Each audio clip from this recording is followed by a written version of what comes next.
Poultry farmers అందరికీ నమస్కారం. మీరు వీడియోలో చూస్తున్న చిక్స్ మా పీపీఎఫ్ హ్యాచరీ నుండి 3000 చిక్స్ని కస్టమర్ తీసుకోవడం జరిగింది. బాయిలర్ చిక్స్లో లాస్ రావద్దు అంటే మనం ఫామ్లో మొదటి 7 రోజులు ఎలా చూసుకుంటున్నాం అనే దానిపైననే లాభం అనేది ఆధారపడి ఉంటుంది. చిక్స్ ఫామ్లోకి రాకముందే బ్రూడింగ్ టెంపరేచర్ 38 to 40 degrees ఉండేలా అరేంజ్ చేసి పెట్టుకోవాలి. చలిగా ఉంటే చిక్స్ అన్నీ ఒకే దగ్గరికి గుంపులుగా వచ్చి కూర్చుంటాయి. వేడి ఎక్కువైతే దూరంగా వెళ్తాయి. ఇలా దాన్ని బట్టి టెంపరేచర్ అనేది సెట్ చేయాలి. మొదటి 2 గంటలు వాటర్లో గ్లూకోజ్ కానీ ఎలక్ట్రోలైట్ కానీ కలిపి ఇవ్వాలి. ఇలా చేయడం వల్ల చిక్స్లో ట్రాన్స్పోర్ట్ స్ట్రెస్ అనేది తగ్గుతుంది. మొదటి రోజు స్టార్టర్ ఫీడ్ ఇవ్వాలి.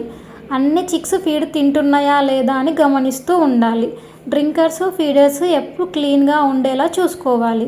రోజుకు కనీసం 2 సార్లైనా డ్రింకర్లో వాటర్ చేంజ్ చేస్తూ ఉండాలి. మొదటి 7 రోజులు 24 గంటలు లైట్ ఇవ్వాలి. లైట్ ఇవ్వకపోతే చిక్స్ ఫీడ్ వాటర్ తక్కువగా తీసుకుంటాయి. రోజు చిక్స్ని గమనిస్తూ ఉండాలి. బలహీనంగా ఉన్నవి, నీళ్లు తాగనివి చిక్స్ ఏమైనా ఉంటే వాటిని వెంటనే వేరు చేయాలి. లిట్టర్ ఎప్పుడు పొడిగా ఉండేలా చూడాలి.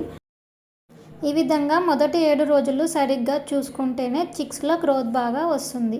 పౌల్ట్రీ ఫార్మర్స్కి ఎవరికైనా బాయిలర్ చిక్స్ కావాలి అంటే స్క్రీన్ మీద కనిపిస్తున్న నెంబర్కి కాల్ చేయండి.